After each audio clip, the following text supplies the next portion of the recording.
Alia, are you in?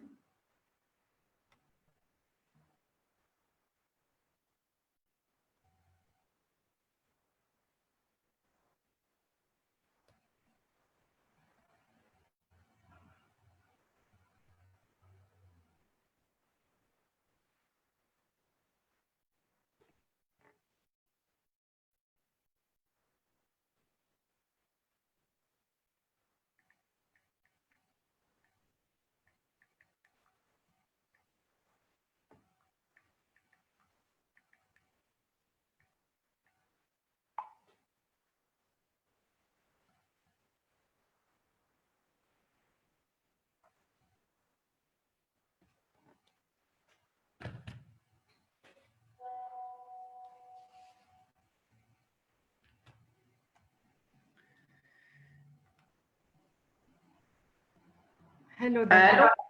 يلا بدنا نحط الهيرفون. Are we live? No. Live, yes. Yes. Finally. Sorry, everyone. Okay. And we have people already with us. Guys, can you just tell me where you can hear me? We have already 4 people attending. I want to apologize for the delay this evening. As we say, we had technical difficulties. We tried to swap it and go through the France 7 p.m., but as well, I think we passed it. Yes, so it's 8:20. Welcome, and we hope we entertain you this evening with a very unique topic. When I called Dr. Alia yesterday, I told her, hello, Dr. Alia, do you still have interesting topics? Because people are asking about you. So she told me, yes, of course, I can always have an interesting topic for you. So she gave me the topic, organ intelligence using traditional Chinese medicine theory and how the organs use the mind and body to function. So I said, wow, that's really interesting. Thank you, Dr. Alia. Bye-bye. We never spoke till now. So a while before the session, I went online to see, really to have a little bit of an idea about what we're discussing.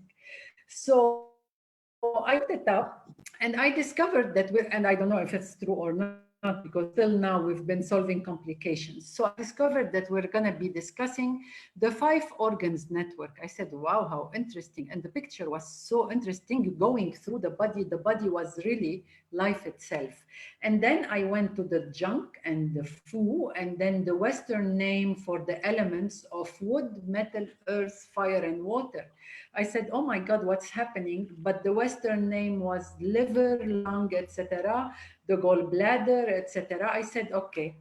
Then I kept on reading and I discovered that really it was a journey between the spirit with existence or existence through the spirit.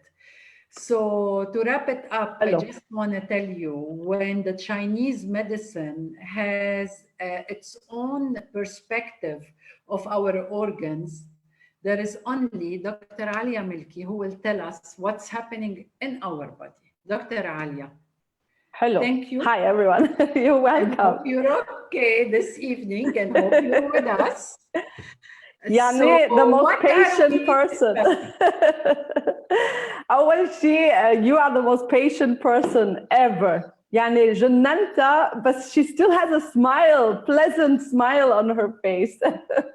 It's okay. We had to do it, and we are here together. This way, we'll test. It looks like we have a nice audience. If you can just tell us who's here and whether you're hearing us. Okay. What are we talking about? So we're going to talk about how the organs correlate with our bodies and mind.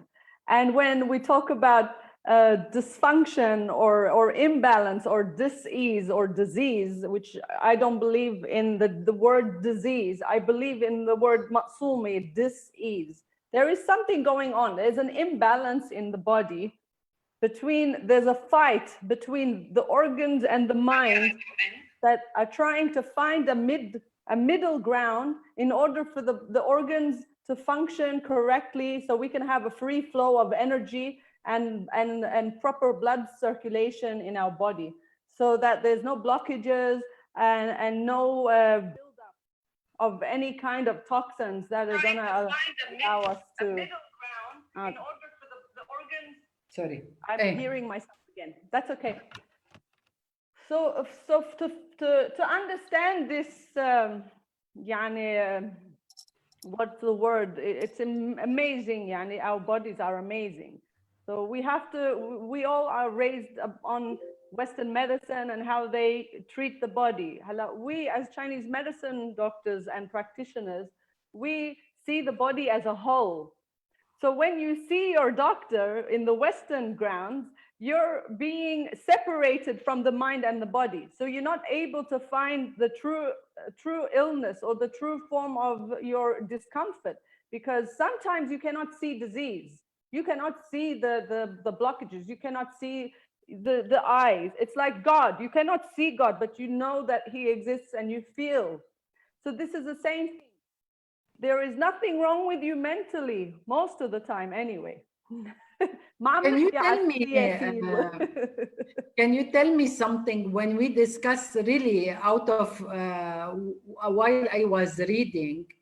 Yeah. Truly, I felt I wasn't discussing the body anymore. I wasn't reading about the body. I wasn't reading about anything like an organ. Truly, I felt I was reading about a journey in the body, in the universe, a journey into our whatever put us together. That's the word I was looking for. It's a phenomenon. It's something that you cannot describe. And Chinese medicine, Sahih medicine, but it's a philosophy. It's the way of life. It's like the Tao. It's a way of life. So how you believe and how you think and how you walk through this life and how you, the lifestyle that you live, thought processes that you have is going to determine how healthy we are on the inside as well. So let's not talk about hereditary diseases. We're actually talking about lifestyle disease or imbalances. So according to Chinese medicine, when things function as a whole, as a holistic territory, it's hard to have disease. It's very hard to have kind of like disorders in our body. Okay. It's like weight gain. If we follow a certain routine, like I'm going to talk about this routine, it's called the clock cycle of Chinese medicine, which is following the 5-element theory and the cycle of our life. So when we follow this balance of life, it's so hard for us to gain the weight. But when we get out of whack, for instance, is the term, when we don't follow this cycle, then it's easy to attract imbalances and toxins and extreme emotional grief, sadness, anger, worry, all sorts of things. So we're trying to live all the emotions as a normal human would, like we all have emotions, and we need to have emotions or else we wouldn't be alive. So sadness and grief and worry, this is all natural. Anger, it's all natural. But the problem is when it gets excess, you know, and another problem is when you don't show emotion. So you have the two extremes. And this is a problem. But when you reach the middle ground and you're functioning healthy, you should have all of these emotional processes. Okay, so for instance, to begin with, because you were talking about the Zangfu organs, so we were talking about the yin and yang organs, which we use in Western terms. We have the kidneys, we have the heart, the lungs, the spleen, the stomach, the large intestine, the small intestine, the kidney, the bladder. So all of these organs, and maybe I've missed an organ. We also have an extra organ in Chinese medicine, which is sanjiao. And they also call, there's another organ, which is the pericardium. So that's the layer of the muscle which protects the heart. It protects the heart muscle. And then there's a sanjiao, which is san, which is 3 in Chinese, and jiao, which is the levels of your body, how they're placed. Heart and lungs are on the upper jiao. And then you have in the middle, you have your intestines and everything, and your liver and stomach is in the middle jiao. And then you have your lower jiao, which is your kidneys and your bladder. So this is how we've used that word sanjiao in one word to combine all the organs together. Yes. Okay, so we're gonna talk about yin and yang and Chinese medicine, yin and yang and zhang fu and the organs. So I don't know. Where do things start when you go to a doctor in the Chinese medicine, under the Chinese umbrella science, Yeah. science or journey? Where do you start looking, basically? Okay, so we have a diagnostic tool that we use, which is the tongue. You poke your tongue out. So the first thing we will tell you is show me your tongue. This is after asking all the questions. So you go through the history and the problems with yours. And so we look at the tongue, which is showing us the inside of your body, and we feel the pulse. The pulse, there are many pulses. This is not feeling just the rate of the pulse. We are feeling energy of the pulse and the different levels of the pulse, which is the superior, the middle, the low, and we are feeling the levels from the proximal to the front, yani from the end to the front. So we're looking at how the blood is flowing through the body, the lungs, the liver, all the organ system on the pulse as well. Interesting. Yeah. Interesting. But I like the tongue issue. What do you see in the tongue? You see the color, discoloration. Okay, so yes, you see the size of the tongue. There's also sometimes people are having anxiety. They may be shaking. Sometimes people have had a stroke or a Bell's palsy. Their tongue is to the side, and you can see. Wow. So when I'm treating someone with a Bell's palsy disease, the paralysis of the side of the face, I want to see the improvement other than just looking at the eyes, ooh, ah, ee, and eye open, close. I also look at the tongue to see if it's in the middle again.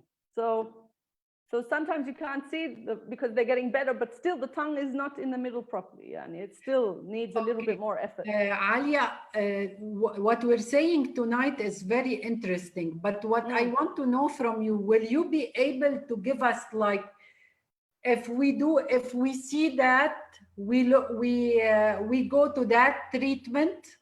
Yani, yeah. So you will tell me, Masan, you're having problems in your arm. For instance, you have pain in your arm. In the Western medicine, they will say, okay, let's go and do an X-ray or an MRI. Well, there's nothing there. I cannot see a problem. Okay. Because they really need to see tissue damage or something, nerve tissue, bone damage.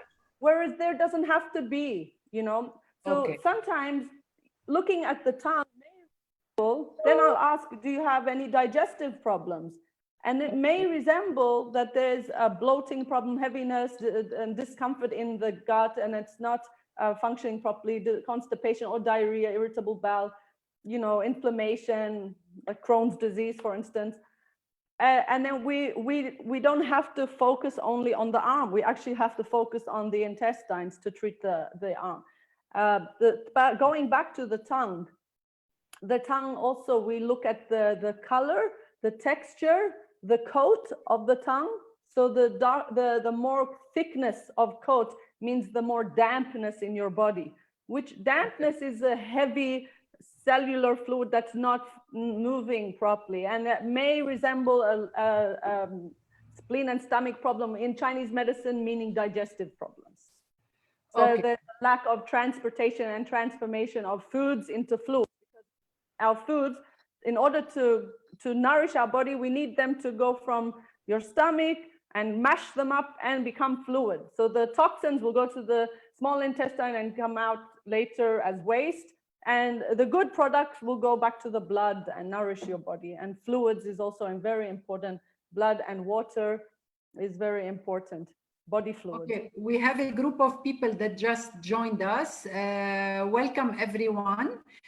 Just want you to know that we are discussing the organ intelligence, and this is under the umbrella of Chinese medicine, how the Chinese medicine perceive the body. And as Dr. Alia was saying, that it is all connected, and we are talking about the connections. So for you to know, when Dr. Alia was on our show before, twice, I think, or 3 times already, many people started following her diagnostics and exercising and doing the exercises she's been given them. And they're feeling much better. So today we decided to go inside the body with Dr. Alia, and this is what we're doing. So we started the focus on the tongue because I stopped Dr. Alia there. Probably she wanted to go other places, but truly it is really interesting, and it's a journey inside the body with Dr. Alia through the Chinese medicine. Okay, That's a good name, Journey Inside the Body. This is a good name. We should have named it that. So then again, so we talked about the pulse diagnosis and everything. So a lot of the times people come with a low back problem and they'll say, but why aren't you treating my lower back? Why are you treating my leg, for instance?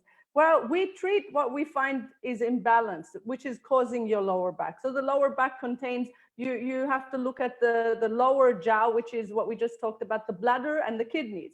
So when you bring too much fear and stress and worry and cold and wind and not enough warmth and heat to the lower back, you will have a decrease maybe in function and a weakness and pain. Especially in the season where we are now, the lockdown is not only that we are inside the house, it's this fear of tomorrow on physical, emotional, and economical level that is causing lots of stress on people. So this is what you're saying is extremely important in that regard. Guys, whoever was with us, can you tell us which countries you're from? Because I see lots of countries outside Lebanon watching. Okay, Dr. Alia, we're with you. Okay, so not necessarily when you come and see me or an acupuncturist, sometimes the patient wants to tell me where I should put the points. But then you have to explain to them that not necessarily you have to treat locally. Actually, because it's a holistic system that we're treating, we have to treat the body from the upper and just the local area and the lower area, which is trying to make a line from the top to the bottom to treat the areas according to the meridians that is not functioning in balance with the organs. So we have a meridian system, which is channels which are in the organ. It's like a mapping system, and we don't call them nerves, we call them chi, and because they run through the meridians. You just have to think of your body having like many pipes, or tubes or lines that join forces with your organs as well, from top to bottom, from left to right, all sorts. So this is why we choose different points according to what's going on with your tongue and pulse and your symptoms. When I was reading, I read that the heart is called the spirit. Yes, it's the Shen. It's what controls the mind as well, with other organs. So we're going to talk about that. Okay, so, can we start with the heart? Yeah, definitely, for sure. So the heart is linked with its organ, the small intestine. So the yin and the yang, we have to have the balance between the two. The heart is also a fire. It's a fire organ. So the small intestine and the heart, one doesn't work without the other. Okay, so we're going to talk about the heart. We said it's a fire element, so we talk about the heat, and it's paired with the small intestine. Also, it's part of the Sanjiao organ system because it's the third jiao. It controls the transformation of food into blood. So we need the heart. So it controls the transformation of food, the chi of the food, into blood. Okay, so because the heart pumps the blood.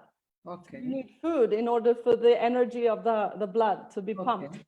Okay, and then it's the circulation. It encourages circulation of chi, of blood, and maintains the condition of blood vessels. So heart is also responsible for our blood vessels, the arteries, the veins, the capillaries, the blood system. Okay, and it's also, you were just saying, it's responsible for our shen, which is our mind.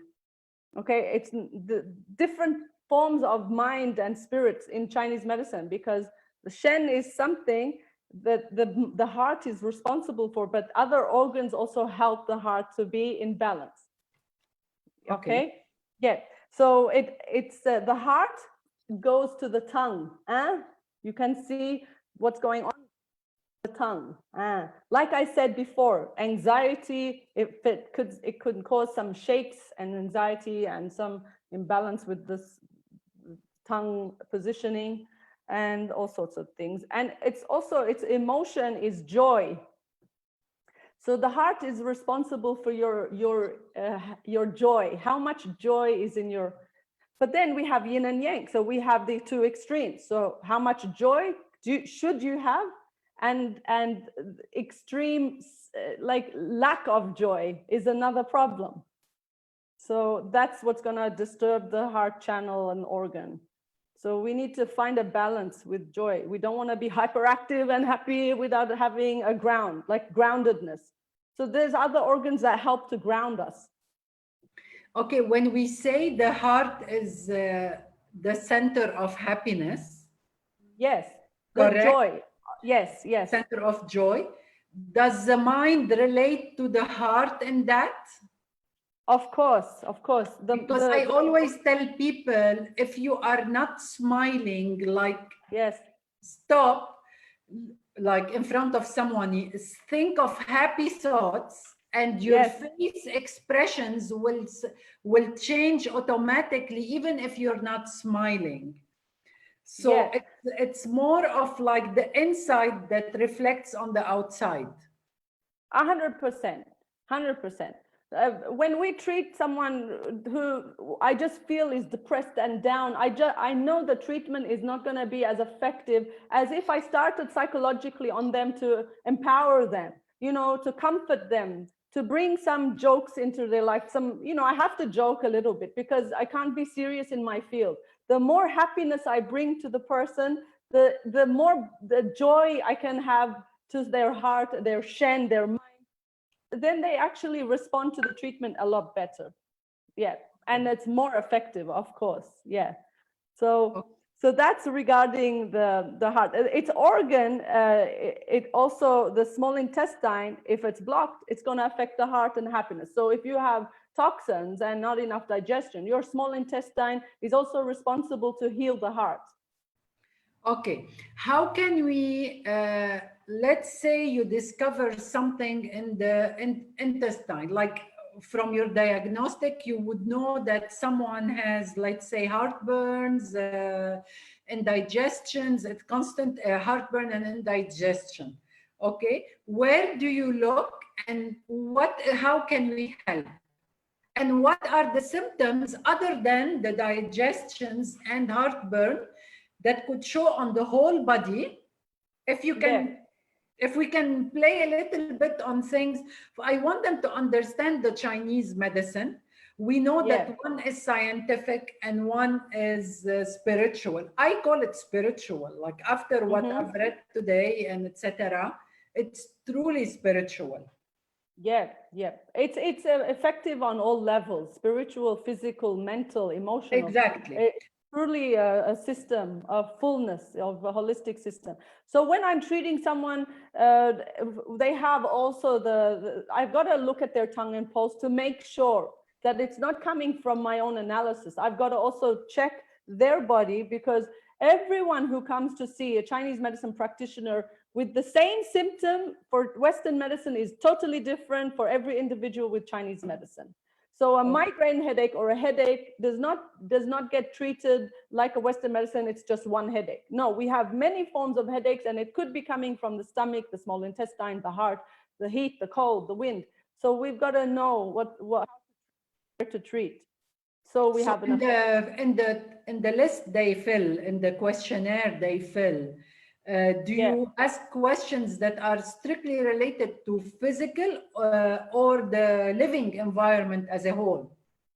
Well, sometimes you just observe the person and it's enough to read what's going on in the body. You know, like I was talking about body posture the other day, you know, people who are not enough confidence in themselves, who grieving, they don't need to say they're grieving and depressed and sad. You read it, it's all over the body psychology.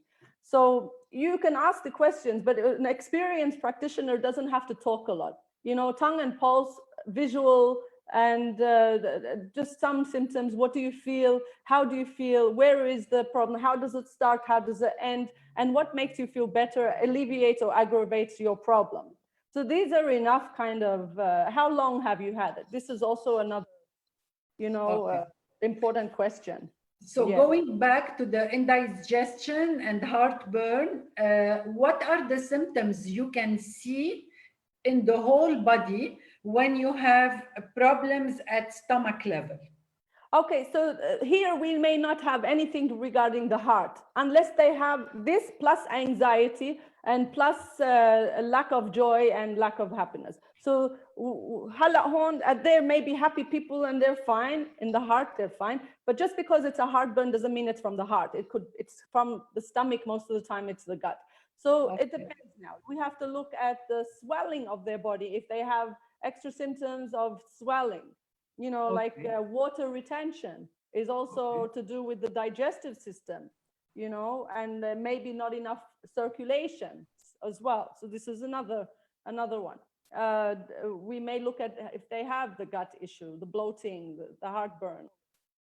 You know, then we will treat. Maybe a local point will help. A main point for the large intestine or the stomach, you know, it may help. So.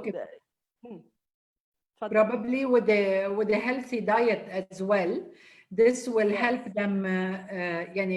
Once you're diagnosing somebody, knowing exactly what they're eating as well will give you more of an idea if they're eating lots of junk or like a lack of specific food, dairy products, a lot of dairy products and no vegetables, no salads, no soups. If the fluids, if they're not getting enough fluids, etc. So this as well will show on the bloating and on the digestive system. True, but we also have to remember they may be doing everything right, but they're depressed. They're worrying a lot. They're not moving enough. So yesterday I had a patient who is crying all the time, and her only focus was gaining weight. But she's not doing anything about the gaining weight movement. Coronavirus, we are locked in. We're always munching on our foods. We shouldn't be really doing that. We got to have more control. So it's difficult because we are stuck, but you've got to be creative as well. People who are creative normally find other ways of, this is part of healing. Creativity is part of healing. So when we also have organ disharmony, we also we have lack of creativity. So when we have organ harmony, we may increase the creativity factor of our Shen.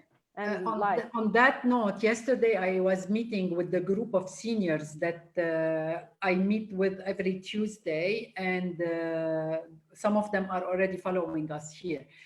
I told them, like, when you feel down and depressed, like, it's okay to step back one step, but then after that, you need to do two things. Something you like to do, it could be reading, whatever, etc. Give yourself 20 minutes per day to do that at different intervals, repeat it, and then challenge yourself with something new. It could be just baking probably, or like sewing something. This will give you a nice boost for your morale. And on the note of the diet as you were talking about your patient yesterday, on Friday, will be meeting repetitively as well as we're doing with you, with Joelle Farha. She's a registered dietitian. We're going to be specifically discussing how to start a diet now. Do we have to do it Monday? Because sometimes Monday never came with me. So I kept on going, okay, skipping Monday and skipping this to start the diet. So we're discussing that as well, because what you're saying is very important.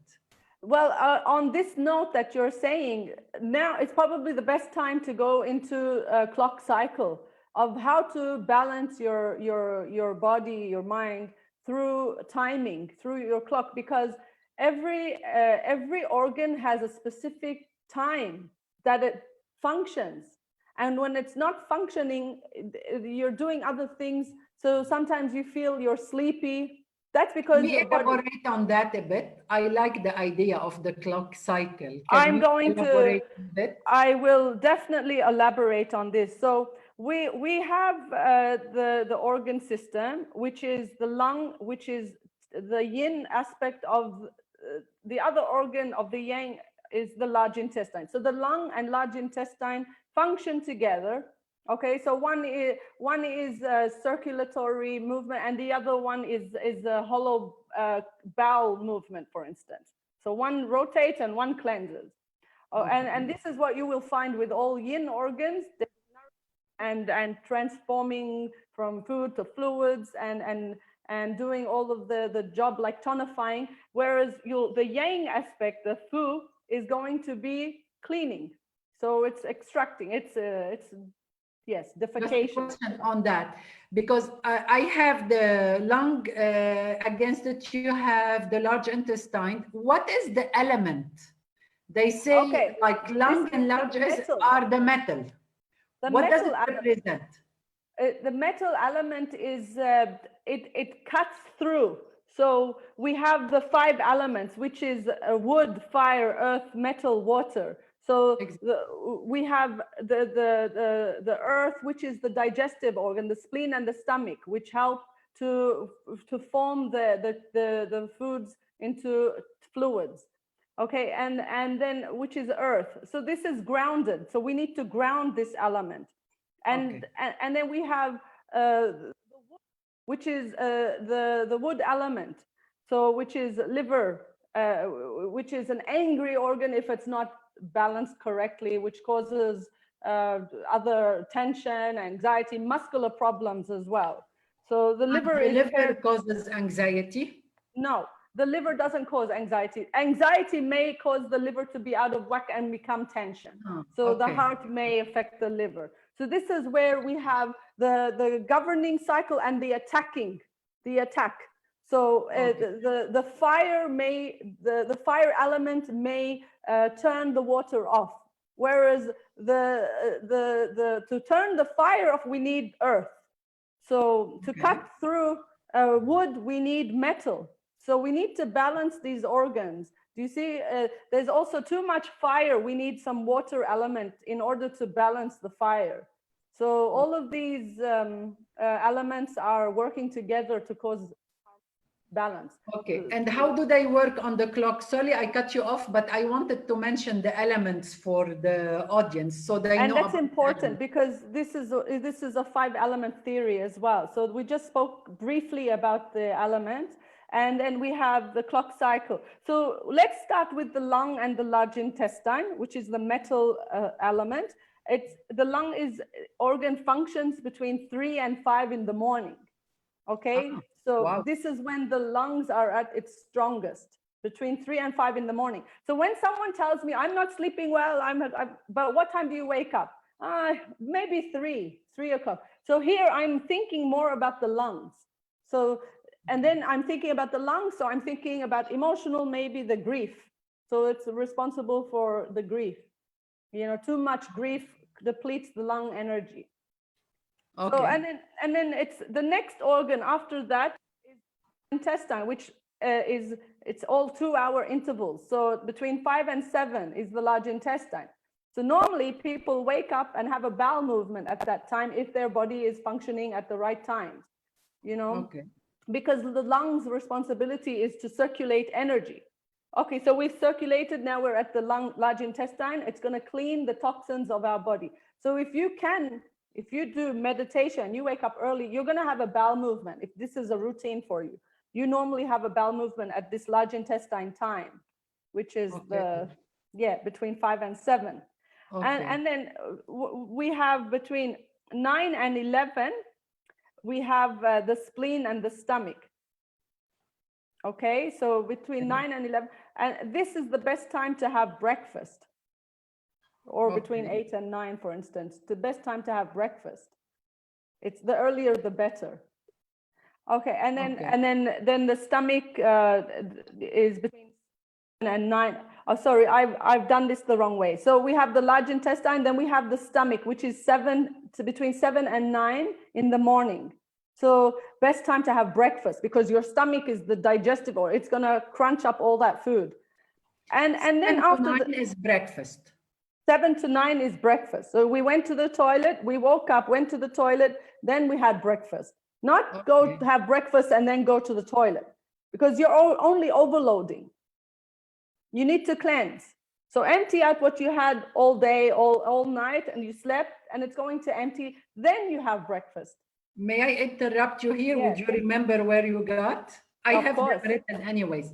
No, okay. of course.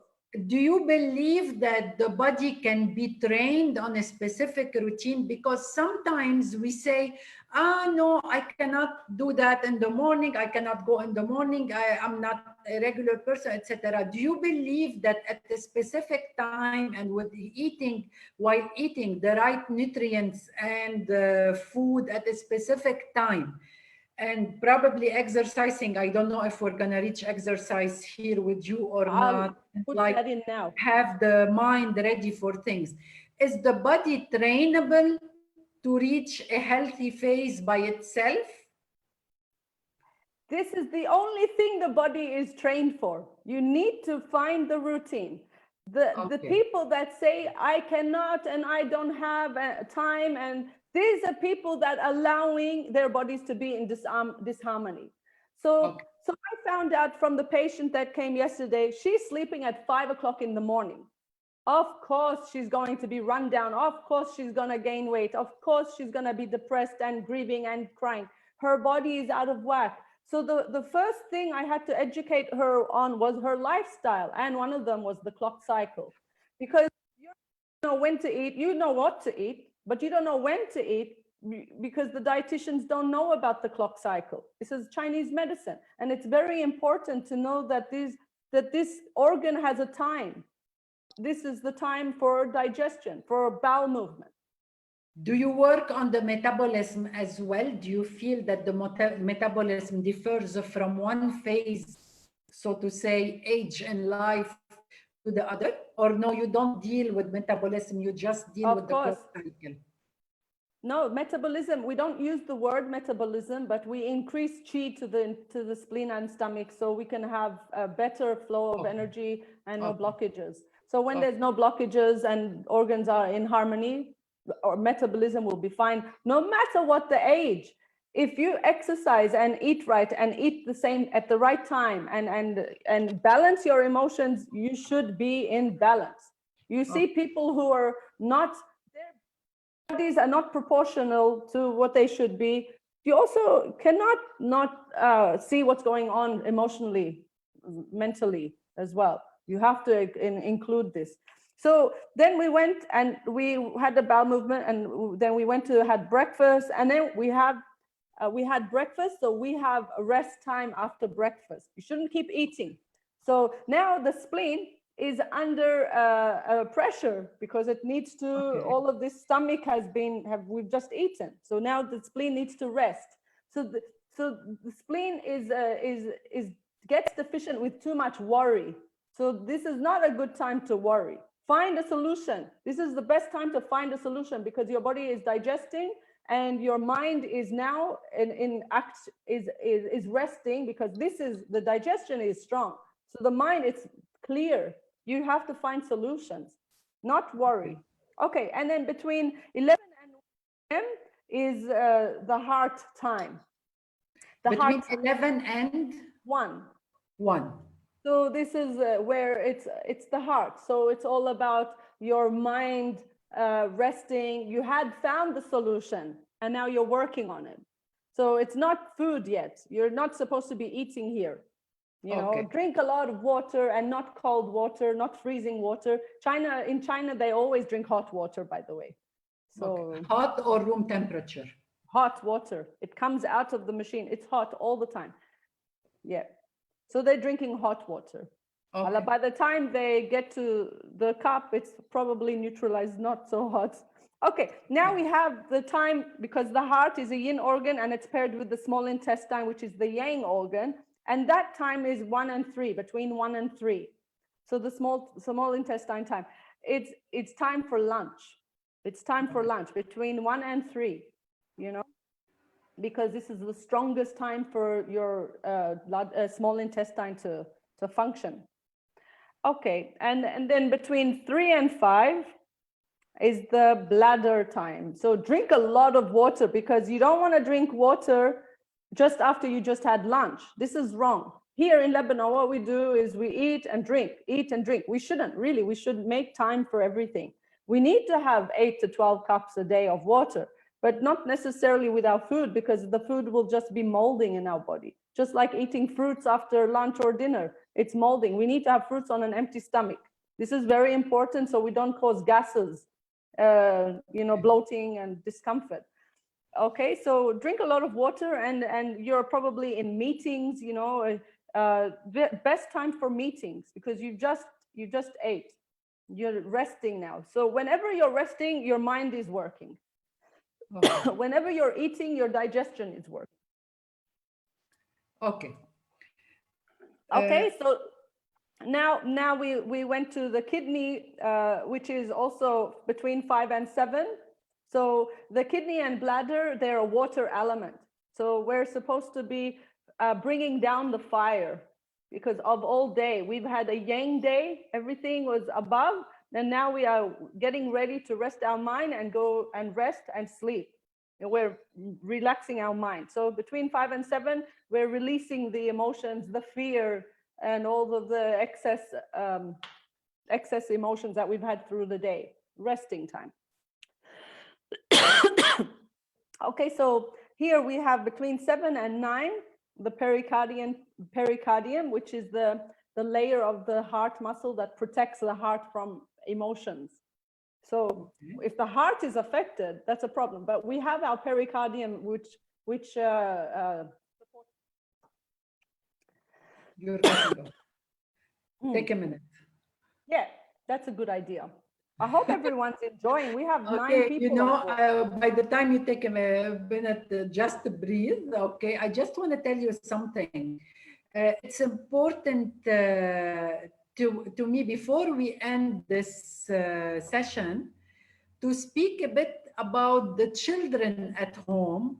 What can we do with them? Some kind of exercise or something for them to be on this clock, because you know, kids like sometimes they just go off in terms of activities, or like, I don't know, food or junk food or etc. Do you think you will be able to give us like few minutes about children, what to do with them? Children are the most creative souls from all of us.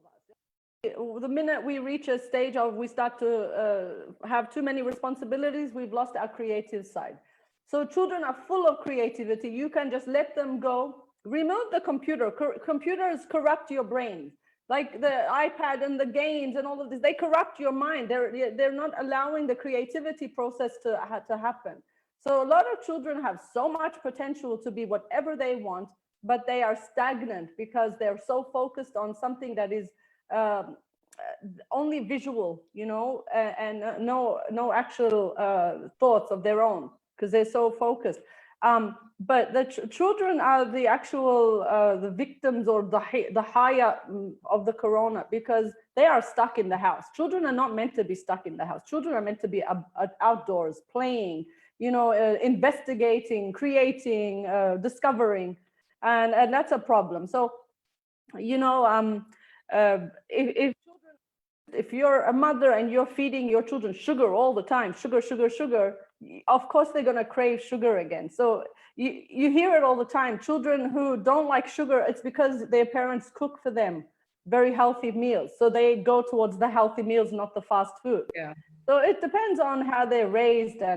But also children, they have a lot more energy than us. So their yang dies down at a later time. So when we're feeling tired by 5 or 6, they're going to be feeling tired after that, you know. So the best thing is to keep them active. Actually, the other day I wrote on my blog something of the sort of, do not give the children the answers. Just like give them a question, let them go investigate, let them go figure out what to do, and give them time alone, because being alone will just nurture their imagination and give them time to think. And this is so important. And do not think, for the parents out there, do not think that kids are in 4 walls. They can be creative enough to create 1,000 games and 100%. involve you in it as parents as well. Let them be investigators. This is their role, and this is the best thing to do now at home. Probably let them learn about the Chinese medicine, actually.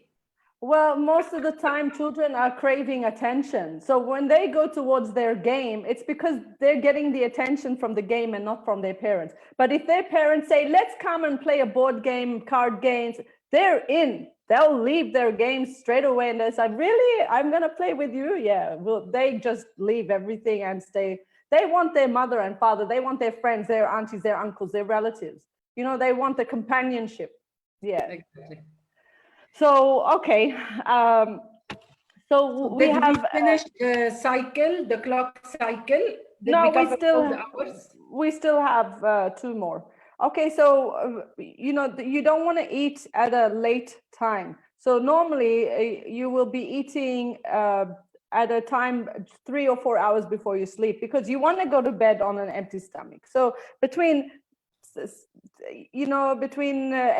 6 and 8 in the afternoon is the best time to have dinner, because you're normally sleeping by 10, 11 o'clock. Okay, so the pericardium is supporting the heart, which we know because we are at ease now, and your mind is more helpful for thoughts, to know what you want to think about the next day. And then we have the gallbladder meridian between 11 p.m. and 1. And Hala, I'll talk about the gallbladder, because the liver and the gallbladder are the most amazing. They're very powerful organs.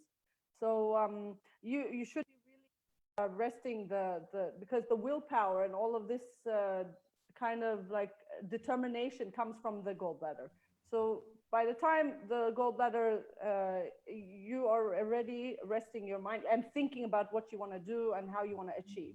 So between 11 and 1 a.m., you should be in bed, getting your heart and gallbladder to be working in harmony for the mind. Okay. And then, so based on the clock cycle, how many hours of sleep should one have? It depends. Some people need, most generally, it's an 8-hour sleep cycle, most generally. Okay, but most people only need 6 to 7 hours. Okay. No, I'm someone who needs 7 to 8 hours. Then I have my own clock alarm and I'm awake. I don't even need the alarm on, because I've routine. This is your answer to bodies become routine. Yes, if you're used to sleeping at a certain time and waking up at a certain, it will happen on its own, unless you've exhausted yourself and your body needs more rest, unless you've overeaten and your body needs more digestion. You know, it's something like that. Okay, go ahead. Yeah. Okay, so we don't have any questions today. How come? I'm just writing for them now. Any questions?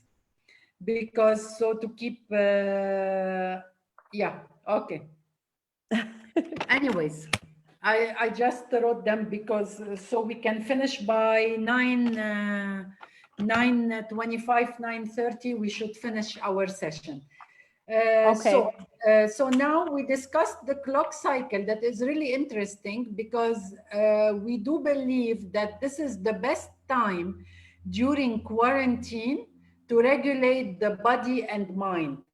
I was talking to one of my colleagues today, who is really a friend as well. I was telling him we are blessed now to spend the quality time with our family, something we couldn't do before because of the rush going back to work, especially now that most of the family members, they do work. So we don't have this time together. So as we are together now, probably it will be interesting if parents can try sitting and chat. Hello. Okay, without the mobiles in hands. Yeah, like creating ideas, not gossip. That's as well another point. So away from gossip, try to sit and chat, or call if you're alone, as I do. I try calling a friend and chat, because like sometimes talking to a friend will nurture your mind, especially if this friend is someone you are close to, that you understand each other. So it depends on your situation. Use this time during the lockdown to really benefit your body at most, because it is very, very, very important. Thank you, Hoda. Hoda is saying this is a very interesting session. So Hoda, this is the first time she was able to be with us because she's a grandma and her grandson is not with her. So yeah, that's why we delayed the session tonight, to have a different audience. So anyways, if we can tell us, audience, where are you from which country, it will be interesting, because I saw people from States, people from Turkey, people from Belgium, and some others from Lebanon. So it will be interesting. So I gave you time to breathe. Now back. Okay, so we're going to talk about the liver, because it's one of the main organs always under attack. So whatever happens, our liver is under attack. So most of the diseases or the disorders or the imbalances, we look straight to the liver. So it's always affected. Why? Because it is it's in charge of stores the blood. So when you say stores the blood, means you've got toxins as well. So you want to try and release the toxins from the liver in order for your body to be able to be nourished and detoxified. If you don't detoxify the liver, it's going to be difficult to cause any kind of change as well, because the toxins are the most important thing to relieve. And the liver organ is it's under pressure with the emotion of anger. So if you're overly angered, and sometimes you can tell that you have a liver problem if you have the symptoms of angry without a reason. You're always tense. You have a headache that's grabbing. It's not a migraine headache. It relaxes after sleep and rest. So you always have, this is another important organ because it's responsible for our well-being of our muscular system as well. So most of the time people are in pain and tension and they're just agitated. Affects the tendons and the ligaments. It governs the nails as well. It is also a liver, you know. Yeah. So, and most of the time, if you have eye issues as well, you want to look at the liver. Okay. Okay. What kind of eye issues? Do you mean like foggy? Do you mean red eyes? Red eyes, because the heat rises. It's more of a reddy kind of, and sometimes a blurry vision can happen, and pain towards the eye.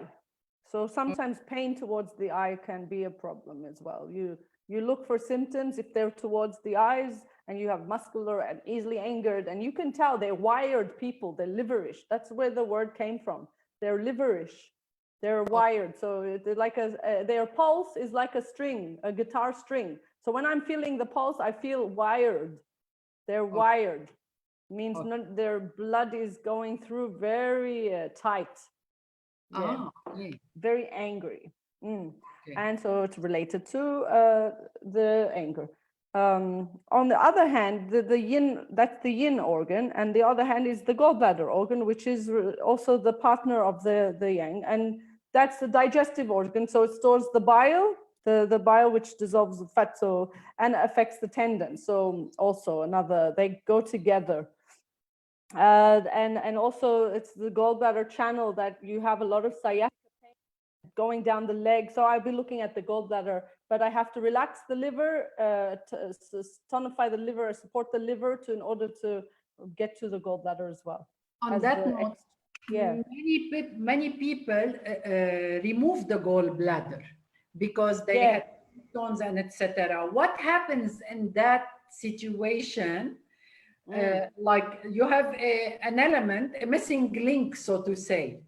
What happens with the routing? I'm using my terminology. Okay. No, but this is an excellent question, because this is showing you that we are not talking about the organ as an organ. We are talking of the organ as an energy. So even if the organ has been removed, it still has its energy remaining, and it still has to go and find its way with the channels to other organs. And it's still, you know, even if you've removed the gallbladder, you still have its remaining energy. It may be a little depleted, but it's still functional. Okay. Yeah. Okay. Going. It's like losing a limb. You still have the phantom leg pain sometimes. You know, you still feel your leg exists. So it's based on energy. Okay. Yeah. Okay. Now I'm going to give some fun to end this the meeting. We're going to talk about something that everyone's going to relate to. Okay. So when your heart is in disharmony, you're going to be burping a lot. People burp, burp, burp, burp, you know? So you know there's something to do with the heart here. And the lungs, they're coughing a lot. Okay. So when the organ disharmony, the liver, they talk a lot. I have an auntie who doesn't stop talking. This is liver, you know? And she also has, when you get too close to her breath, there's a sour taste coming out. This is there's taste to every organ. It's a whole subject that we haven't got to, but now we're going to talk about it. The heart relates to burping. I always thought the burping comes from the intestine. Yeah, you think this, but it's not. It's actually related to the way of blood circulation, and it's also related to the heart. So it's definitely the heart. It can be related to some form of stomach if there's a problem. But most of the time, people who burp a lot is coming from the heart. Yeah, you got to think of the emotion as well that's related to the heart, the joy or the stagnant. Emotion will cause your stomach to be stressed, and they say that this part here is really tensed and whatever. True.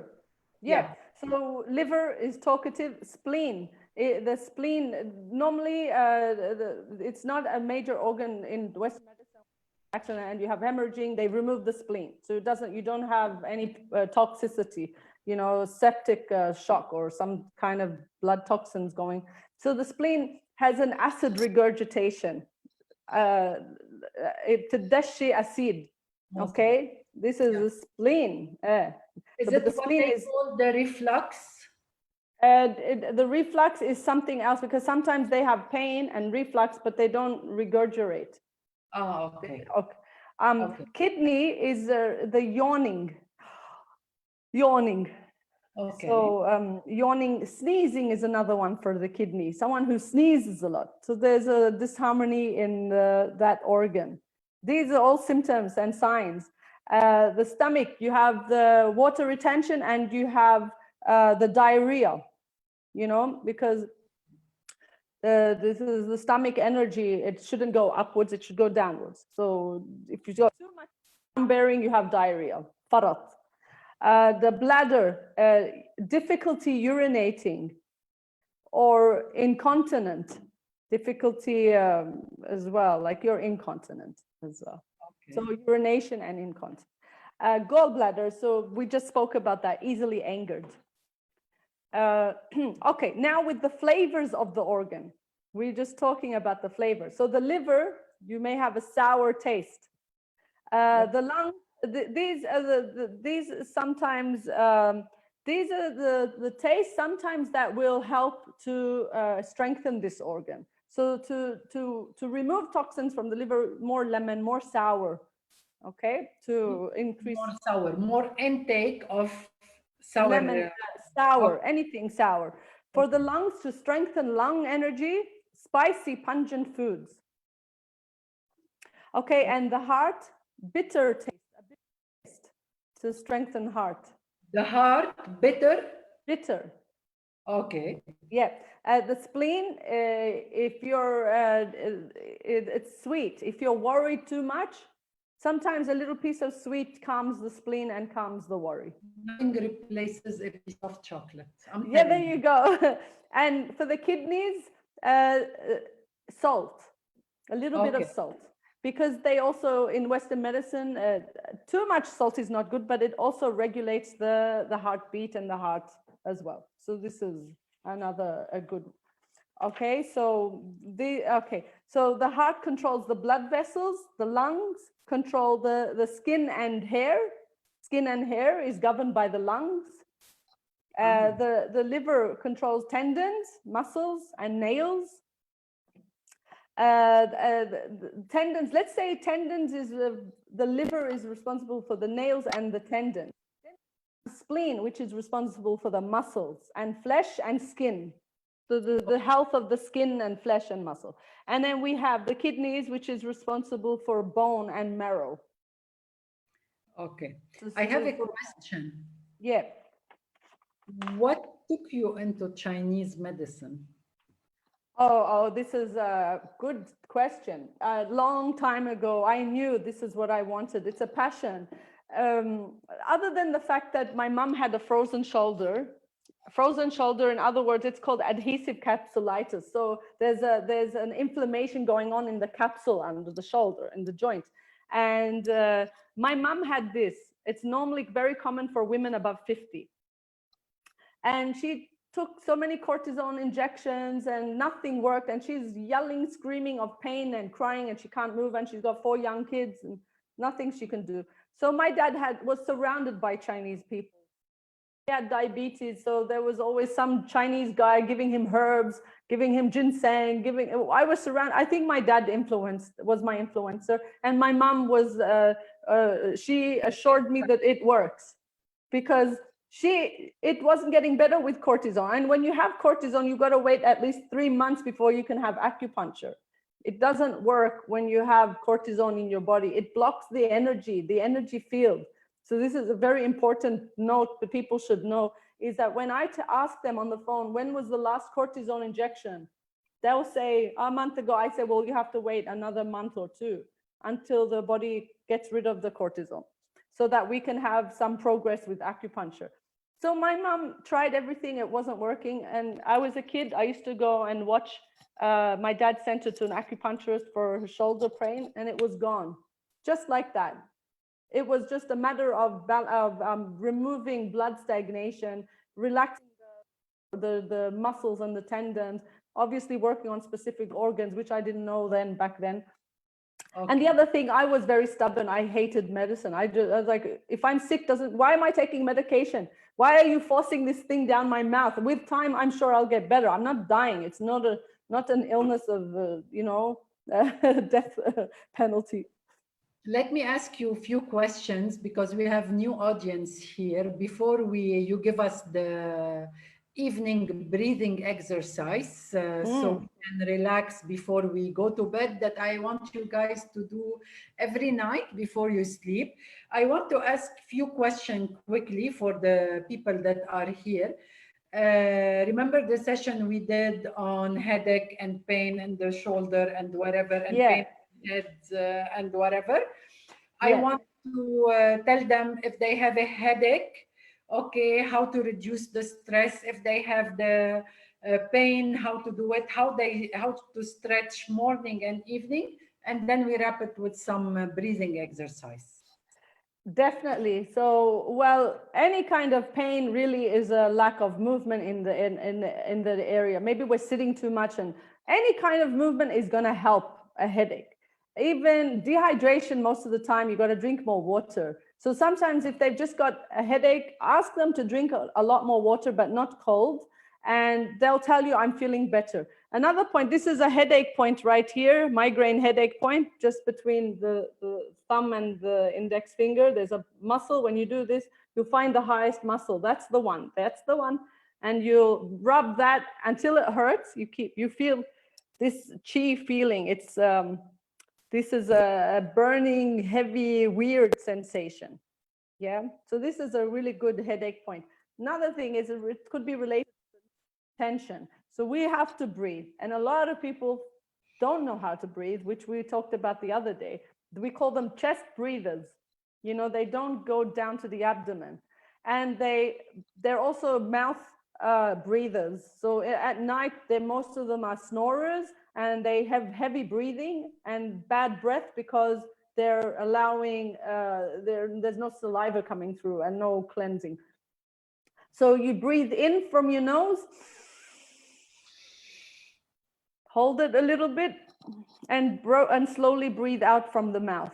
So it's inhaling from the nose and exhaling from the mouth. A lot of the yogis teach how to breathe very well. So if you want to learn how to breathe, do some yoga. A child that taught me, when you're angry and you cannot think properly, smell the rose, blow the candle. Smell the rose, blow the candle. That's great. 100%. That's a really good one. I like that, but yeah, beautiful. Yeah. Especially for school age, it's perfect when kids are like angry at each other, but teach it to them before. Don't teach it to them when they're angry. When they're angry, we don't talk. Yeah, exactly. So the breathing is very important.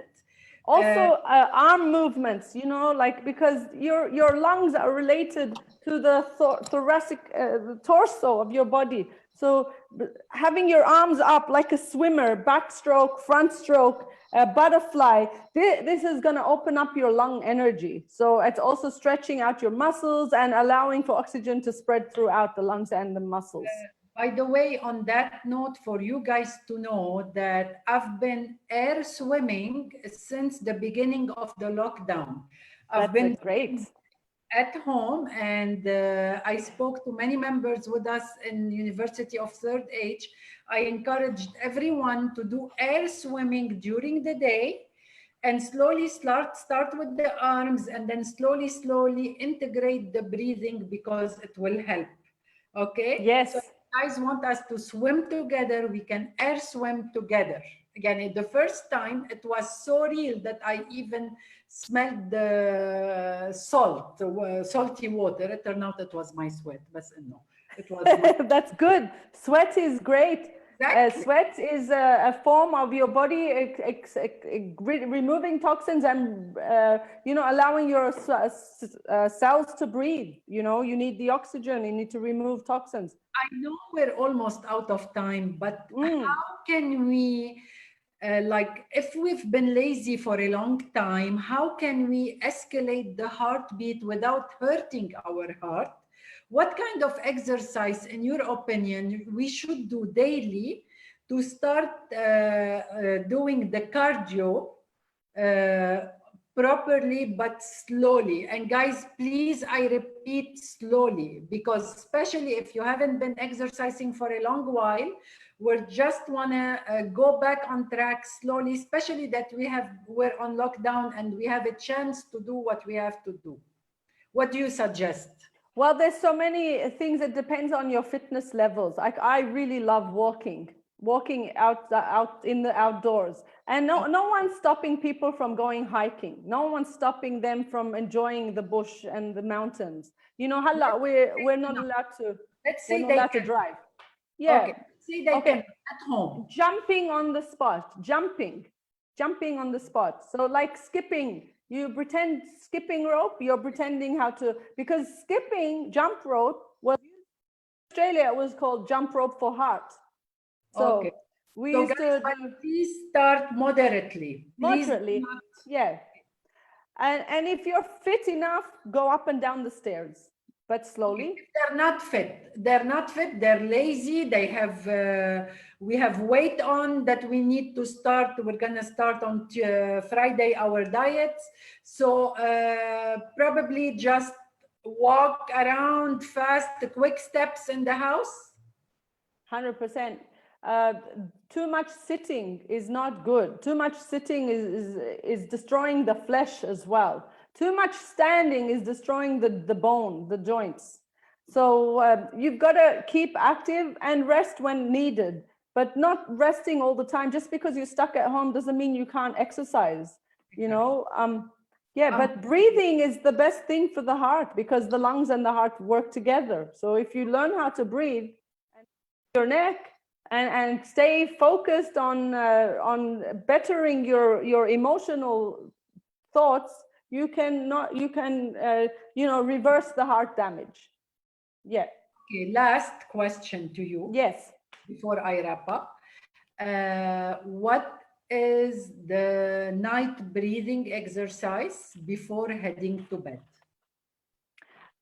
Guided meditations are the best. So you can go on YouTube and press guided meditation, and you can go to any scene that you want. There's a theme. You may want the sea, you may want the mountain, you may want the sound of birds or the sea or whatever, the waves.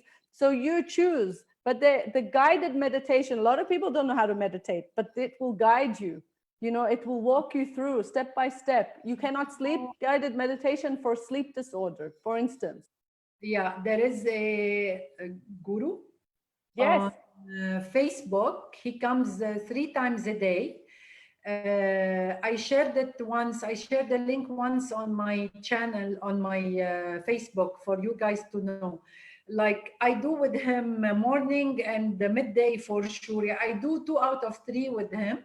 We go like 20 minutes per day. And then he tells you have to have 1 glass of water before, 1 glass of water after. And he has the soft music, and he tells you what to do and how to sit and how to breathe during those times. He'll teach you how to let go. Most of all, you need to learn how to let go. Yeah, I have a friend. She's doing guided meditation every Sunday at 9 p.m. Lebanon time in America. So it's 11 o'clock in America. She's Lebanese. Her name is Hiba Kalash. If you want, I can introduce you.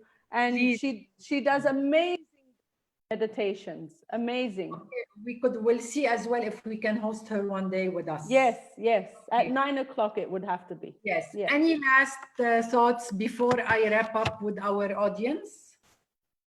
Well, don't pressure yourself into feeling guilty and that you're doing something wrong. You know, the guilt feeling will cause more problems and damage. So just relax and let things happen naturally. Go with the flow, because the energy system has its own way of finding paths if you allow them. So just stay clean and focused and trust in I don't know if you want to call it God, but trust in something and trust that it's going to be beneficial for you. Don't force things to happen, because the minute you force things to happen, they go somewhere else. It's not what it's meant to be. So just live your life at ease. Exactly. So I want to thank you so much, Dr. Alia, for this informative, as usual, session. I love being with you, Badia. You're an awesome host, and I want her to be the Oprah of Lebanon. We'll do that on the way. I just want you guys to know that last week wasn't the best week for me since lockdown. So what I did, I went back 1 step. I just tried to clear my mind and refresh my memory, and I took it back on a challenge to me. I started like something new and something I like, and slowly I went back on track. It is not easy. We are in lockdown, but the easy part is that we're not alone. We are worldwide on lockdown, and us in Lebanon, I think we're luckier than others in terms of the coronavirus. We have the economic part that is really a stress to the others. We're going to discuss what's happening with that in a minute. Before, I just want you to know, just bear with us so you know what's happening the next or so. I just want to know, I want you guys to know that between believing in water cooler or warmer or room temperature, etc., it's always follow what is best for you. Always listen to people, because sometimes when you follow a guidance for a specific time, you will see the results. Your body needs to change from right to left, and you need to train your body to live the change like everything else. Medicine, some is science, and as we say, like, you know how they say, like, if you believe in God, you cannot believe in science. What I tell you, God created science and created our mind to get the science out for us. So I believe that this is how I see things. I believe that we should see the best in everyone. So I hope you benefited from the session with Dr. Alia. It will be posted on iChannel as soon as I finish, in like an hour, by the time I download and repost it on YouTube. Please, when you go on YouTube, like the page, like the posts, etc., to circulate it more, because we're launching it. And let me tell you what's happening for the next few days. Tomorrow we are meeting with a lawyer. I'm not giving her name today. You will get to meet her tomorrow. And we're going to be discussing the revolution and its legalities. Okay, we're going to be discussing revolution and how and protest and legalities. So this is going to be a very interesting session tomorrow. This is the first of the sort, away from politics. It's going to be an objective session. I'm telling you from today, save your political comments, because we will not accept them on the show of tomorrow's show. Friday, we have a session with the nutritionist. She's going to be with us just to tell us if we want to start a new diet, what to do. We're going to discuss how much water per day, the best way to start a diet, coffee, the fruit, the summer fruits and its nutrients, and how much to eat. And alcohol intake, especially that now with the heat, we have the alcohol coming back to the table and to our whatever gatherings, sugar replacement, exercise, children's diet and obesity, at what age and what is the best way to start children. And she's going to give us a diet sample for like few days for us to start our diet. Monday at 5 is like every Monday. It's the first aid session. Please, I invite you to watch all the sessions. We learned something very important tomorrow, Alia. I don't know if you knew that, because I asked her about nosebleed. She said, please, if someone has a high blood pressure and he started bleeding from the nose, do not stop the bleeding, because the bleeding is a sign of relief of the high blood pressure. If you stop the bleeding, you will be increasing the blood pressure. And based on that, the nutritionist, I was discussing with her that she said, someone passed away, a 40-year-old army guy, like a while back, just few months back, because the pharmacist gave him medicine to stop the bleeding without asking whether he had high blood pressure, and that was the case. So please, I invite you to go on iChannel, watch the session 1, session 2 of the first aid, and that after that, by Monday at 5, you're going to have the third first aid session. On Tuesday, we will be meeting with Anthony Uba. He's the best guy to discuss recycling and all plastic, the water in Lebanon, fresh water, groundwater. So as well, I invite you to be with us. It's live at 5. All our sessions will be live at 5. On Wednesday, we have art therapy with Mira Saad. We're going to discuss what is art therapy and how does it function. On Thursday, we have a unique young lady. Her name is Noor Al Huda.